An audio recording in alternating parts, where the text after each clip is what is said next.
శ్రీ సచ్చిదానంద సమర్థ సద్గురు సాయినాథ్ మహారాజ్కి జై. ఇప్పుడు మనం చూస్తున్న డాక్యుమెంట్ బాబా భౌతిక దేహంతో ఉన్నప్పుడు, అంటే బ్రిటిష్ గవర్నమెంట్ ఉన్నప్పుడు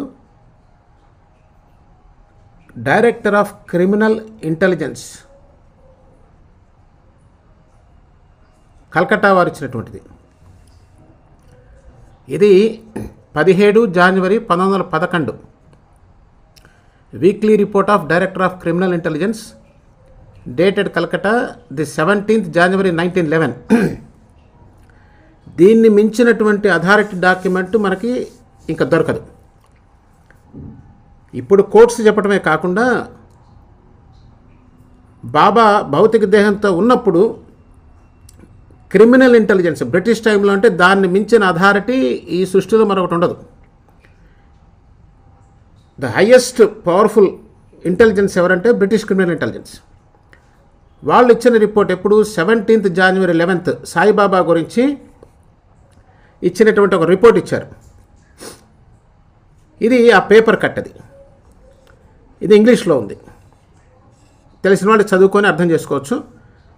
చాలామంది తెలుగు వారు ఉంటారు కాబట్టి వారికి అర్థం అవటం కోసం కూడా తెలుగులో సుస్పష్టంగా వాళ్ళు ఇచ్చిన రిపోర్ట్ ఏంటో ఒకసారి మనం చూస్తే సుస్పష్టంగా అర్థమైపోతుంది. ఇది ఇందాక మనం చూసినటువంటి ఇంగ్లీష్ దానికి Telugu translation. Director of intelligence Calcutta వారు పంపిన 17/1/1911 బాబా మహాసమాజ్ చెందింది 1918 నాటి వీక్లీ రిపోర్ట్లో అహ్మద్ నగర్ వాళ్ళు ప్రింట్ చేసింది. ఇది ఎందుకు వచ్చింది అంటే, కపర్దే గొప్ప ఫ్రీడమ్ ఫైటర్ అయినటువంటి బాలగంగాధర్ తిలక్కి రైట్ హ్యాండ్ కపర్దే. ఆ కపర్దే షిర్డీలో ఉండటం గమనించి ఇక్కడ ఎక్కడ ఉన్నారైనా సాయిబాబా దగ్గర ఉన్నారు, అసలు సాయిబాబా ఎవరు ఏంటి అని కనుక్కోవడం కోసం వాళ్ళు ఇంటెలిజెన్స్ వాళ్ళని డిప్లాయ్ చేస్తే వాళ్ళు ఇచ్చినటువంటి రిపోర్ట్ చాలా చాలా ఇంపార్టెంట్, చాలా అథెంటిక్. ఇంగ్లాండ్ నుంచి వచ్చిన కొద్ది రోజుల్లోనే అమరావతి వాస్తవుడైన జిఎస్ కపర్దే అతని కుమారుడు బాలకృష్ణతో కలిసి అహ్మద్ నగర్ జిల్లా కోపర్గాం తాలూకాలో షిరిడీలోనికి మహమ్మదీయుడని భావించబడుతున్నా. ఇప్పుడు ఎలా మనం ఊరికే పైన రూపం చూసి మనం అజ్ఞానంతో భావిస్తున్నామో అప్పుడు కూడా అలాగే భావించారు. ఒక ఫకీర్ను దర్శించడానికి వెళ్ళారు.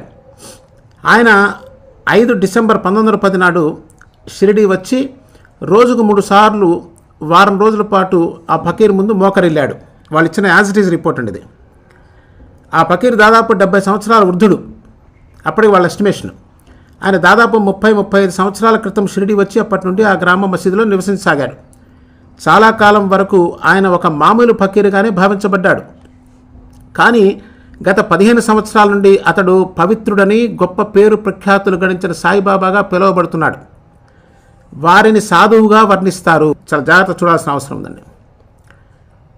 కొందరు భగవంతుని అవతారంగా చెప్తారు.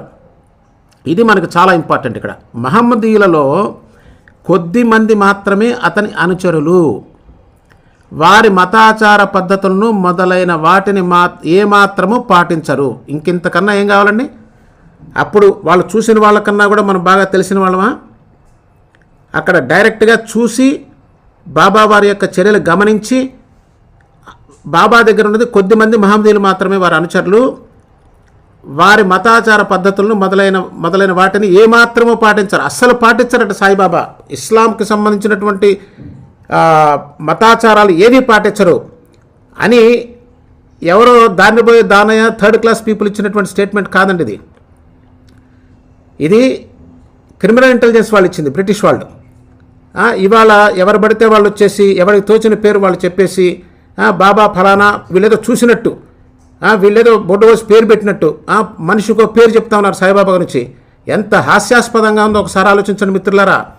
వీళ్ళు సమాజం మొత్తాన్ని తప్పుదోవ పట్టిస్తూ ఉన్నారు. మనకి ఆధారాలు ఉన్నాయి, మనకి డైరెక్టర్ ఆఫ్ ఇంటెలిజెన్స్ ఇచ్చిన రిపోర్ట్స్ ఉన్నాయి. వీటికన్నా పవర్ఫుల్ వీళ్ళు.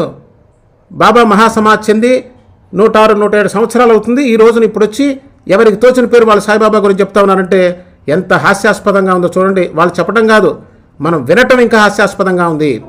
ఈ డాక్యుమెంట్ గురించి ఏం మాట్లాడతారు వీళ్ళందరూ? అసలైన ఇప్పుడు వీళ్ళకి ఎట్లా తెలుస్తుంది సాయిబాబా గురించి? తెలిసే అవకాశమే లేదు. అప్పుడు భౌతిక దేహంతో ఉన్నప్పుడు తెలియలేదని చెప్తుంటే వీళ్ళు వచ్చి ఎవరి నోటికి వచ్చినట్టు వాళ్ళు మాట్లాడుతూ ఉన్నారు.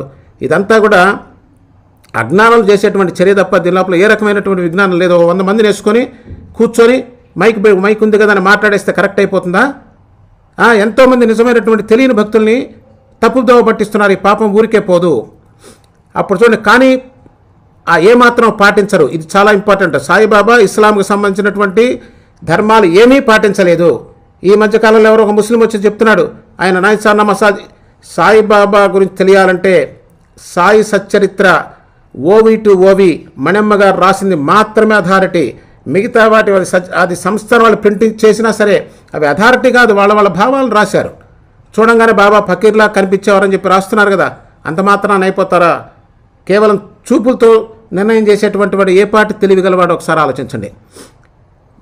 కానీ ప్రసిద్ధి చెందిన బ్రాహ్మణులు, ముఖ్యంగా గౌరవనీయులు శ్రీ హరిసీతారాం దీక్షిత్, ఏం సామాన్యులు కాదండి వీళ్ళు.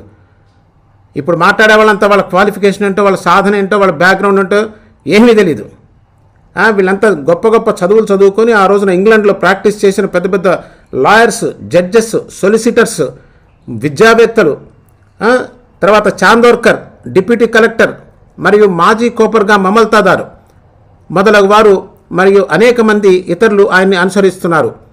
ఇదివరకు ఖాండేశ్వరుని మమల్తాదారుగా పనిచేసిన భాటే సాయిబాబాకు ఎంత భక్తుడే అంటే అతను తన పదవికి రాజీనామా ఇచ్చి ప్రస్తుతం షిరిడీలోనే ఒక భక్తునిగా నివసిస్తున్నాడు. ఇంతవరకు నిశ్చయించిన మేరకు ఫకీర్ను పూర్తిగా ఆధ్యాత్మిక పరమైన విషయంలో బట్టి కలుస్తున్నట్టు కనబడుతుంది. అయితే కపర్దే దర్శించుకోవటం విషయంలో అంచనా వేయటం అంత తేలికైన విషయం కాదు అని వాళ్ళు ఈ రిపోర్ట్లో ఇవ్వడం జరిగింది.